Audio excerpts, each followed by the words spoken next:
বুঝতে খুশি তুমি এখন ভিডিওটা করো না, দাঁড়াও। ওদিকে তাকাও, ওদিকে এদিকে এদিকে এদিকে তাকাও, তাকাও, পরে আদর খাবে। ওদিকে তাকাও, ওঠো ওঠো, ছাড়ো। ওদিকে দেখো, ওদিকে দেখো, মুখটা দেখো, দেখো মুখটা। আবার এদিকে দেখা, তাকা এদিকে, এদিকে তাকা, দেখি এই যে, এই যে কারো বিড়াল নাকি দেখেন গত 2 দিন হারিয়ে গেছে, কয়েকদিনই হারিয়ে গেছে। ও 2 দিন আমার কাছে হঠাৎ করে এসেছে, দিয়ে একদম ছাড়তে চাইছে না, কিন্তু আমার কিছু পরিস্থিতির কারণে ওকে রাখতে পারবো না। এখন এটা রাজশাহী সিরোইল কলোনিতেও এখন আছে। যদি কাছাকাছির মধ্যে কারোর বিড়াল হয়, যদিও ভিডিওটা দেখে থাকেন, তাহলে অবশ্যই জানাবেন।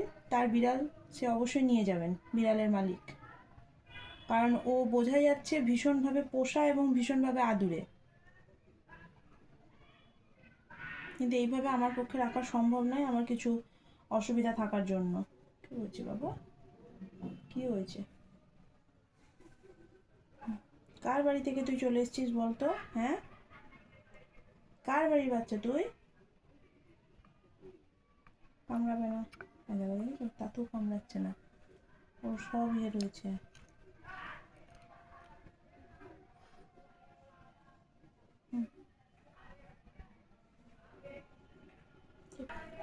এই যে ও কারোর বাড়ি থেকে এসেছে, ওকে মানে কয়েকদিন ধরে হারিয়েছে, হঠাৎ করে আমার কাছে এসে পৌঁছেছে, কিন্তু আমার পক্ষে রাখা ওকে একদমই সম্ভব নয়। তাই আপনারা প্লিজ, যার বিড়াল, সে যদি বিড়ালের মালিক যদি দেখে থাকেন ভিডিওটা, ও আমার এখানে কমেন্ট করেন, অ্যাড্রেস দেন। এবং যদি অন্য কেউ যদি এই বিড়ালটাকে পুষতে আগ্রহী থাকেন, এই ভীষণ মানুষ ভালোবাসে, ঠিক আছে, মানে ভীষণই ঘরোয়া একটা বিড়াল, যদি কেউ মনে করেন বাড়িতে পুষবেন, ওকে আদরে রাখবেন, তাহলে আপনারা নিয়ে যেতে পারেন আমার কাছ থেকে।